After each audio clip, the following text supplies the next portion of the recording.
Shalom and welcome to Jerusalem Studio. 8 years after the United States and Iran, along with a half dozen other international parties, struck a deal to temporarily block Iran's nuclear program in return for the removal of heavy economic sanctions against it, a different deal aiming to ease the same problem seems on the verge of being adopted by Washington and Tehran. In the interim, of course, time did not stand still, and neither did the two sides, with the Trump administration withdrawing from the JCPOA and the Islamic Republic countering by accumulating enriched uranium and interfering with IAEA monitoring of its facilities. How viable is the reported substitute of an understanding rather than an agreement, and on freezing the existing status rather than dismantling it?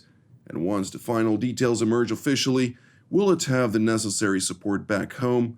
With us to ponder the parameters, is all the way from New York City, Dr. Olli Heinonen, who is the former International Atomic Energy Agency Deputy Director General and currently a distinguished fellow at the Stimson Center in Washington, D.C. Thank you for joining us, sir. Thank you. Also joining us from Washington, D.C. is Brigadier General and retired Brigadier General, Mark Kimmitt, who is the former Assistant Secretary of State for Political Military Affairs. Thank you for joining us as well, General. Thank you. And joining me here in the studio is our TV7 Editor-at-Large, Mr. Amir Oren. Amir, give us a broader understanding on this yet-to-be-unveiled arrangement, which Israel already announced that it's not going to abide by or accept in its entirety. Nevertheless, it seems to me at this stage is possibly also a tool to delay the inevitable of dealing with the root cause of this issue. So you talked about the domestic repercussions back home. Actually, there are three homes, if we are speaking about back home. There is the American domestic scene, the Iranian domestic scene, and of course, we are close to home here, the Israeli domestic scene. And there has been a tactical shift because obviously Prime Minister Netanyahu has been briefed on the general outline of whatever understandings are being hatched. He has been more quiet than before. Perhaps because following Secretary of State Blinken's trip to Saudi Arabia, this could be part of a regional arrangement by which Israel acquiesces with whatever happens between Washington and Tehran in exchange for normalization with Saudi Arabia, which also has other parameters, including the Saudi nuclear program and whatever Israel can do for the Palestinians. So it's a more complex issue than just the understandings. We have yet to hear President Biden speak about it, but we did hear Supreme Leader Khamenei say that whatever his negotiators can agree on, he will support. Of course, there were several caveats, but it seems as if something will emerge probably soon, because it also has to play in the presidential election of 2024 in the United States, and also the Iranians and the Israelis have to sell it to their audiences. I'd like to start with General Kimmitt. General, is this an effort to try and alleviate regional tensions, or is it actually to concretely deal with the main challenge at hand, Iran's ongoing efforts to ratchet up its nuclear capacity that may then cross into a point of no return? Well, I would tell you, Jonathan, I'm completely mystified at this point on what's going on here. I can't believe that there's a deal to be had that would be recognized by both sides. Unlike Emil, I don't think this is going to play in the presidential politics in the upcoming elections. And candidly, if Israel doesn't support this, President Biden is stepping on one of the third rails of American policy, which is support for Israel. So I don't understand what's going to be the modalities of an agreement. How is it going to be verified and how is it going to be enforced? So again, this is, for those of us that watch this situation, I guess we're going to have to see what this, number one, this deal is, and number two, how the president sells it to the American people. It's going to be a tough job for him. Indeed, a tough job. I'd like to ask you, Dr. Heinonen, is such an arrangement, regardless of its various caveats, capable of actually thwarting Iran from continuing its efforts behind closed doors? I doubt it. Let's see what is technically and physically there. So this deal, if it is as it's in public, actually solidifies Iran's nuclear program to a situation where it can produce 60% enriched uranium, but not go to any higher levels. It doesn't reduce any number of centrifuges. It doesn't reduce the stocks. And in particular, it's still, even if they get rid of the 60% enriched uranium, there are those 20% enriched uranium. Iran has now 30,000 centrifuges installed, perhaps 1/3 of them not in use. If you take this material which is now there and convert it using maybe some 600 or so IR6 more advanced centrifuges to high-enriched uranium hexafluoride, it will take about 10 days for the first weapon. Another 10 days for the second, third weapon in 30 days.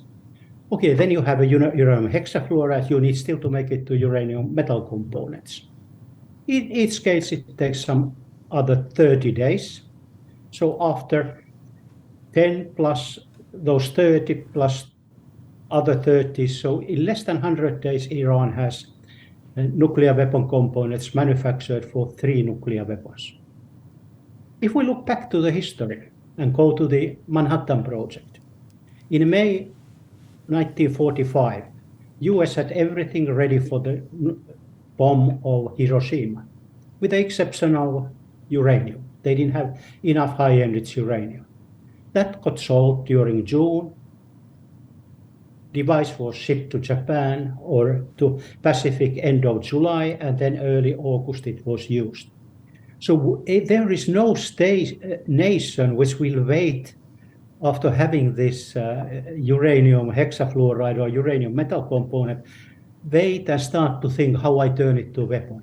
Weapon design is there if they break out. And this is the weakness of the current verification system, because it was left uninspected after 2003. We don't know what the Ahmad program did and the people did after 2003. And this is, I think, the crux of the matter. It's a tremendous risk to agree to this, that Iran will have this 60% enrichment going on with all those centrifuges which are there, with the unknown number of additional centrifuges which are not yet installed, and keeping in mind that in 2010, Mr. Salehi himself said that they have considered 10 other sites for uranium enrichment. So there are a lot of risks, and I think at the Biden administration, if they go to this, they need to provide a full risk assessment to the public. This is needed for the peace, not only for the United States of America, but in the Middle East. Indeed. Mr. Owen? So the Iranian gunman in this Western-style movie goes into the saloon with his hand on the holster, and no one knows whether his gun is cocked and loaded, or loaded and cocked, or whether it doesn't have bullets in its chamber. And he demands whatever, a few dollars more from the bartender. You can take your pick regarding the script. The sheriff standing next to the bar is more ready than the gunman to shoot, but he doesn't have the legitimacy to do it unless the gunman moves towards the gun. And probably the sheriff would like to keep it peaceful and quiet and pay, or not to the bartender, to pay the Iranian. This is fine, but there is also the Israeli customer standing not far from them, and he is not going to take any chances. Well, the fact of the matter is, and we had two generals here just last Friday communicate about a potential multi-sector war with the chief culprit, of course, being the Islamic Republic of Iran, in which one of those two generals highlighted that the Americans are blocking Israel from acting against Iran in this situation, not only against Iran, but also against its proxies to avoid a multi-sector war at this stage. And this is something that brings another question to mind, General Kimmett. What is an alternative at this stage when there is clear lack of leadership, or at least will to act from the current administration in Washington? And so long as there is no responsible actor in Washington in dealing with this issue, it seems like things are just going from bad to worse. Well, to continue Emil's analogy, I think the best thing to do is for the sheriff to already have his gun out, pointing at him when the bad guy walks into the saloon. So he shows a clear and credible capability, a clear and credible deterrence to ensure that the bad guy does not pull his gun out of his holster. And candidly, I'd like a deputy sheriff on the second floor of the saloon with a shotgun aiming at the guy just in case the sheriff misses. And what do I mean by that? I think what has to happen is, rather than sit there at the bar without reaching for your gun, that the gun is pointed. I think the way the gun is pointed is by clear and credible military exercises on a frequent basis that demonstrates to Iran that there is not only the capability, but the willingness to use military force to prevent Iran from developing a nuclear weapon. That is Joe Biden's policy, and we've got to make sure that that policy is fully understood by the Iranians. Oddly enough, Ukraine may fit into this as well. Putin clearly did not believe that the Biden administration had the stomach for the fight in Ukraine, and Putin was surprised. And I think the Iranians should be learning from this that, in fact, America does have the stomach for the fight, and that this is not just a paper tiger flying overhead, but it's a clear and credible capability to make a significant impact, if not destroy, for a period of time, the Iranian nuclear program. And of course, contingencies are already in place. The question is whether or not to trigger those contingencies. Dr. Heinonen, I'd like to ask you, you mentioned in the last sentence of your analysis a risk assessment which should be presented also to U.S. partners in the region. What kind of risk assessment do you see at this stage vis-a-vis the current state of play with what is publicly known to Iran's stage of nuclear enrichment and its progress in potentially developing a nuclear weapon? I see three areas where something needs to be explained. The first one is really an assessment. Where did the nuclear weapons program stop? What is the probability that it has continued in secrecy? And if it has continued, to which degree? We already know from the National Intelligence Estimate that something went there under 2007, and then IAEA found in 2015 that something went until 2009. So what we really know about the absence of those? That's the first one. The second one is to do with the sites, additional sites. Are there additional construction? What were those 10 sites Mr. Salehi was talking? What has been done there? Are they just tunnels, or are they just pieces of mountain or rock where no excavation has been done? This needs some kind of thorough scrutiny and assessment. What has taken place there? And then the third one is certainly the delivery vehicle, and to see what has happened after the Shahab-3 missile. Because now Iran has a variety of much more powerful missiles with some of them even solid fuel, and they fly some up to 2,000 kilometers. So what is the status? Have they been modified to carry nuclear weapons? And I just want to point out that the person who is in charge of the aerospace forces program in Iran is the same person who was working in Ahmad program with the Shahab-3 missile. And then I think that we have to, as a last thing, also to look the IAEA safeguards approach. I don't think it's in a good shape. Sorry to tell. But when I read the report, I ask a very simple question. Is the IAEA able to make independent conclusion about the nuclear material inventories in Iran? Why I say, when I read the JCPOA report, they say that they rely pretty much on the numbers given by Iran. That's not the verification. Yes, you can check some consistencies, you can see, cylinders coming and going, but quantitative independent verification is the one which IAEA needs. And then the last of this equation is that there has been some confusion also about the IAEA surveillance, for example, in Natanz. Mr. Kamal Wandi said mistakenly a week ago that yes, there are IAEA cameras in Natanz, and then he came and corrected, we made Isfahan.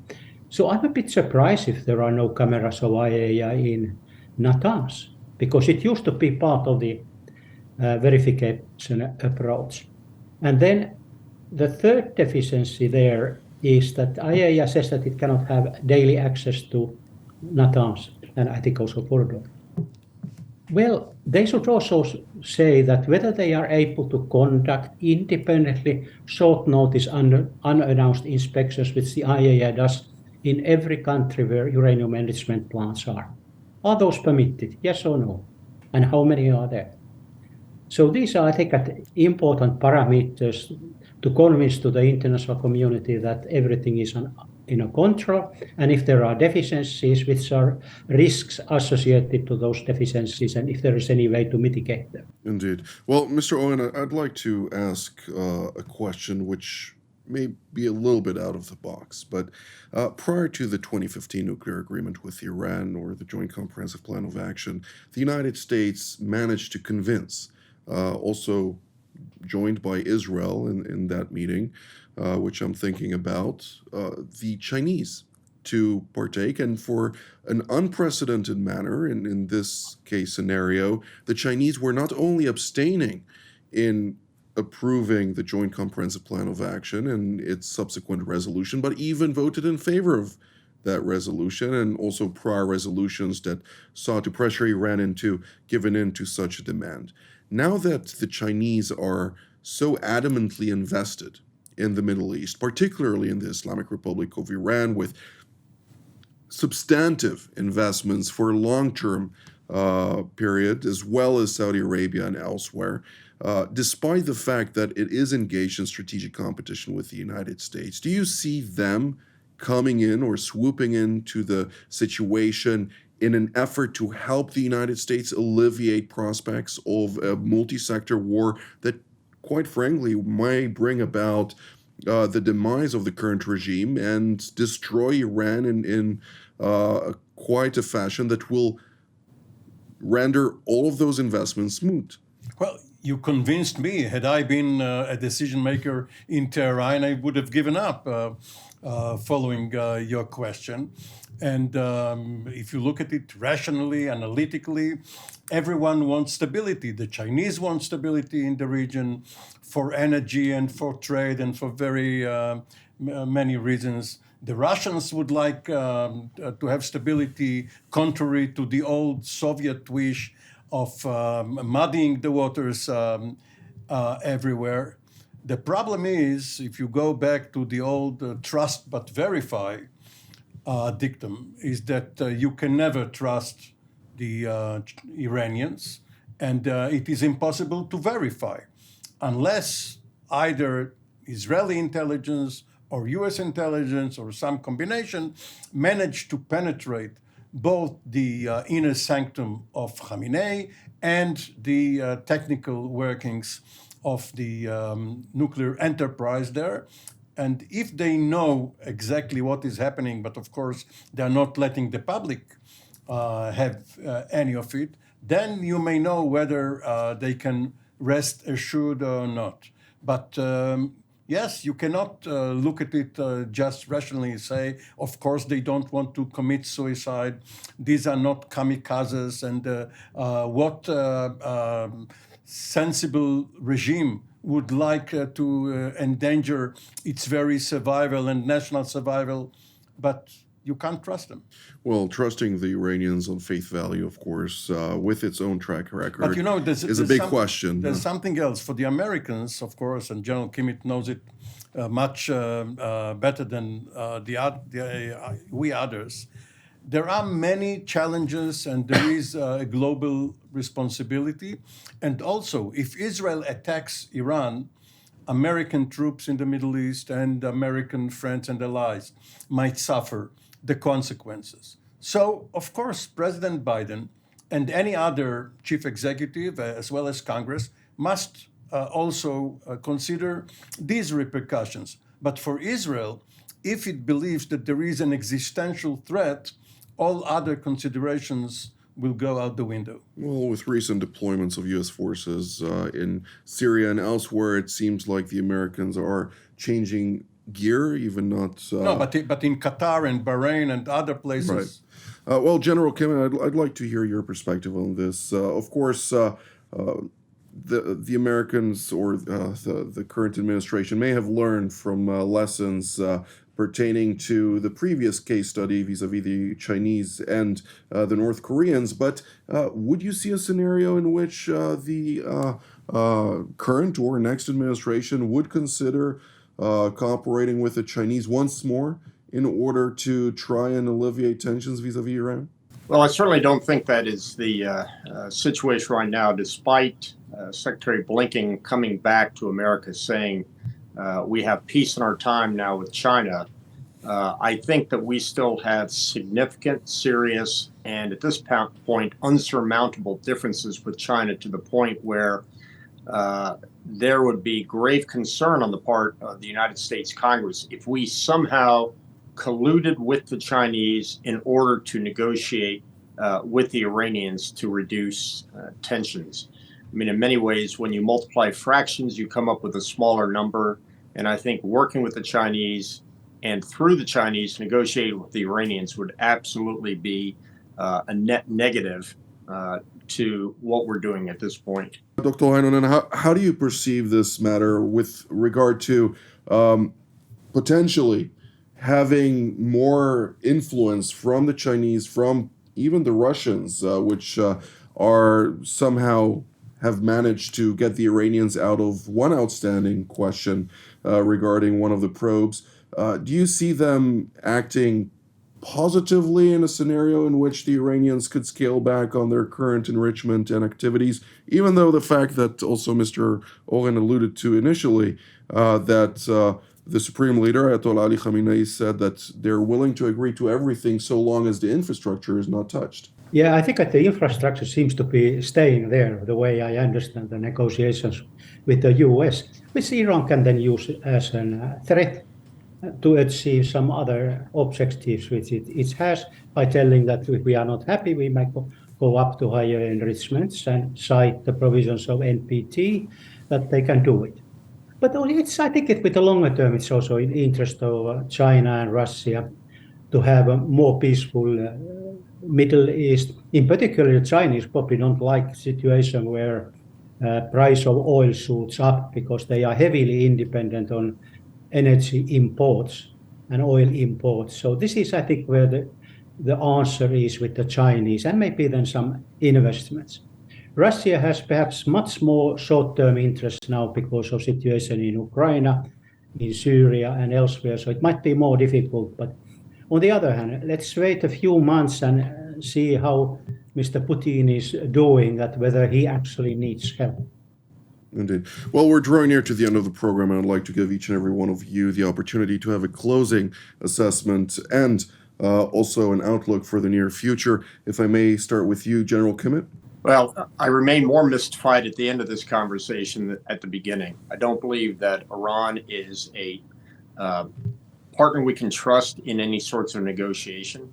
I don't think that they are willing to do and allow an inspection and verification regime sufficient to calm our concerns about their ongoing nuclear program. I think at root, China believes that that Iran believes that their model ought to be the North Korean model.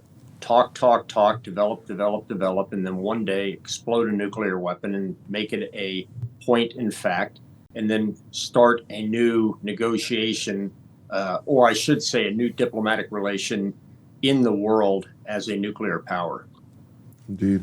Dr. Heinonen? Yes, I pretty much agree on that and what General said, but with one additional remark, and this is that Iran has now a powerful tool, this enrichment and short, breakout times. So they probably think that there is the leverage which they can use. And the question is then really look the weaknesses of the other parties, which may be like energy and China, maybe investments, and Russia with its other efforts, that maybe the solution is there, but it needs a different kind of diplomacy. It's not this sort of things, where you negotiate through intermediates, some small deals where you really don't know what you get. I think it's a time to put all the chips on the table and do some hard thinking. Mr. Owen? Iran is practically a threshold state now, a nuclear threshold state. What is between the threshold and the door to the big room where the big powers meet? Money. President Biden wants to put up a wall made of money, of sanctions relief, to convince the Iranians not to cross over from the threshold to the room. Is it going to succeed? Your guess is as good as mine. Well, I think that there's one more anecdote that we should add to that, and that is elections, because ultimately he wants to portray himself as a powerful leader to the American public, and quite frankly, the Iranian question is one of his failures. Therefore, God save the Queen. And God save the king, too. Well, that's all the time that we have for today. So I'd like to thank General Kimmitt, Dr. Heinonen, and Mr. Oren, of course, as well. And I'd like to thank all of you as well at home. Until next time. Shalom.